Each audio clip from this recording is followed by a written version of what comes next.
Hello दोस्त, goal of exam channel पर आप लोग का स्वागत है। मैं आर के रंजन सर आप लोग के लिए थर्ड वीडियो लेकर आए हैं क्लास 10 का रियल नंबर। हम लोग पिछले क्लास में जान गए थे कि वास्तविक संख्या क्या है ना। दो वीडियो पढ़ा दिया गया है जिसमें एक फर्स्ट क्लास 1 होगा, क्लास 2 होगा। आज क्लास 3 पढ़ाने वाले हैं, ठीक है। और अगर आप लोग फर्स्ट सेकंड वीडियो नहीं देखे हैं तो आप जाकर देख लीजिएगा, तब ही थर्ड देखिएगा, तब समझ में आप लोग का आएगा। चलिए समझते हैं। आज हम आपको बताने वाले हैं पूर्ण संख्या। हम लोग प्राकृत संख्या पढ़ चुके थे। तो पूर्ण संख्या कहता है जिसको होल नंबर कहते हैं। प्राकृत संख्या के पहले शून्य शामिल करने से जो संख्याओं का समूह बनता है उसे हम क्या कहते हैं? पूर्ण संख्या कहते हैं। मतलब प्राकृत संख्या। अब प्राकृत संख्या नेक्स्ट वीडियो में बताया गया है कि गिनती की सभी संख्या को प्राकृत संख्या कहते हैं। तो गिनती कहां से चालू होता है? चलिए 1 से चालू होता है। देखिए 1 से स्टार्ट होता है 1 2 3 4। अगर इसके पहले अगर हम 0 शामिल कर देंगे तो कौन सी बन जाएगा? पूर्ण संख्या। क्या बन जाएगा? पूर्ण संख्या बन जाएगा, है ना। मुझे पूर्ण संख्या से कहते हैं कहना है बाबू कि प्राकृत संख्या के पहले शून्य शामिल करने से जो संख्याओं का समूह बनता है उसे क्या कहते हैं लोग? पूर्ण संख्या कहते हैं। जैसे 0 1 2 3 4 इत्यादि।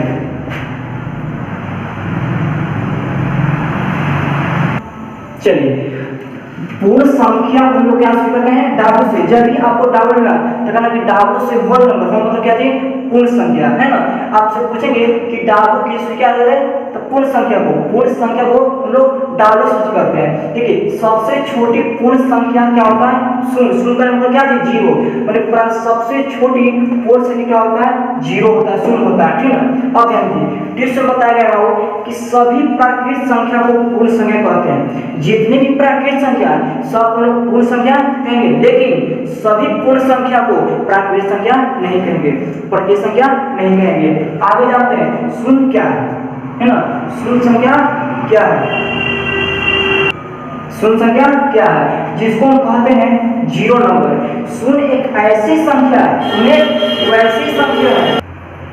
चलिए शून्य बताएगा हो कि ध्यान दीजिए, शून्य बताएगा शून्य एक वैसी संख्या है जो पूरे वास्तविक संख्या को दो भागों में धनात्मक और ऋणात्मक रूप में बांटता है। देखिए शून्य इधर जो धनात्मक, इधर क्या है? ऋणात्मक है। शून्य धनात्मक संख्या है न ऋणात्मक, एक न्यूट्रल है। ये धनात्मक और ऋणात्मक दोनों है, ठीक है। इसलिए दो भागों में क्या होता है? डिवाइड करता है। देखिए शून्य का खोज बताया गया कि शून्य का खोज क्या होता है? महान वैज्ञानिक आल्बर्ट ने किए थे। देखिए अब आता है पूर्णांक संख्या। इंग्लिश में कहते हैं इंटीजर नंबर। आप लोग 8वां क्लास में चैप्टर है पूर्णांक संख्या, ठीक है। तो कहते हैं प्राकृत संख्या के धनात्मक मान। देखिए प्राकृत संख्या के धनात्मक मान तथा ऋणात्मक मान और शून्य मतलब 0 को शामिल करने से जो संख्याओं का समूह बनता है उसे क्या कहते हैं लोग? पूर्णांक संख्या कहते हैं। अगर हम प्राकृत संख्या धनात्मक का तो क्या चाहिए? प्लस में, और ऋणात्मक का तो माइनस में। अगर कोई प्राकृत संख्या नहीं है, अगर धनात्मक और ऋणात्मक कर दिए तो कौन हो गया? क्या हो गया? वो धनात्मक मान हो गया और ऋणात्मक मान। अगर सभी को मिला दे माने धनात्मक संख्या, ऋणात्मक संख्या और 0 को मिला देंगे तो एक प्रकार को जो बनेगा बाबू, ऊपर जो समूह बनेगा वही क्या कहलाएगा? पूर्णांक संख्या कहलाएगा। आप लोग समझ में आ गया? एक और ध्यान दीजिए, पूछेंगे कि पूर्ण संख्या क्या है जी?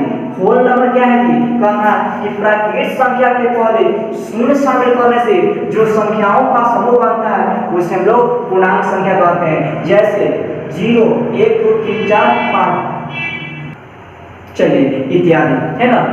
पूर्ण संख्या क्या सूच करते हैं? डाबू से।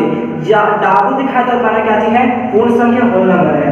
देखिए सबसे छोटी पूर्ण संख्या क्या होता है? क्या? 0। अब आता है देखिए सभी प्राकृत संख्या को पूर्ण संख्या कहते हैं, लेकिन सभी पूर्ण संख्या को प्राकृत संख्या नहीं कहते हैं। शून्य संख्या क्या है? तो शून्य संख्या मतलब 0 नंबर क्या है? तो शून्य एक वैसी संख्या है जो पूरे वास्तविक संख्या को दो भागों में धनात्मक और ऋणात्मक रूप में क्या करता है? विभाजित करता है, बांटता है, डिवाइड करता है, वही क्या कहता है? शून्य कहलाता है। शून्य संख्या कहलाता है, 0 नंबर कहता है। शून्य का जो खोज किए थे वो कौन किए थे? आल्बर्ट ने किए थे। आल्बर्ट कहाँ के रहने वाले थे? भारत देश के रहने वाले थे। भारत देश मतलब कहाँ के? भारत देश में बिहार के रहने वाले थे, समझ में आ रहा ना। तो आल्बर्ट ने शून्य का खोज किया था। ऐसे मैथ का जनक में माना जाता तो आर्यभट्ट का माना जाता है, ठीक है। मैथ का जनक जिनको पिता कहते हैं, पिता का श्रेय जो दिया गया है वो किनको दिया गया है, आर्यभट्ट को दिया गया है। फिर आता है पूर्णांक। तब पूर्णांक क्या है, तब प्राकृत संख्या के धनात्मक मान तथा ऋणात्मक मान और शून्य को शामिल करेंगे, माने मिलाएंगे बाबू, तो मिला जो संख्याओं का समूह बनेगा वही क्या कहलाएगा,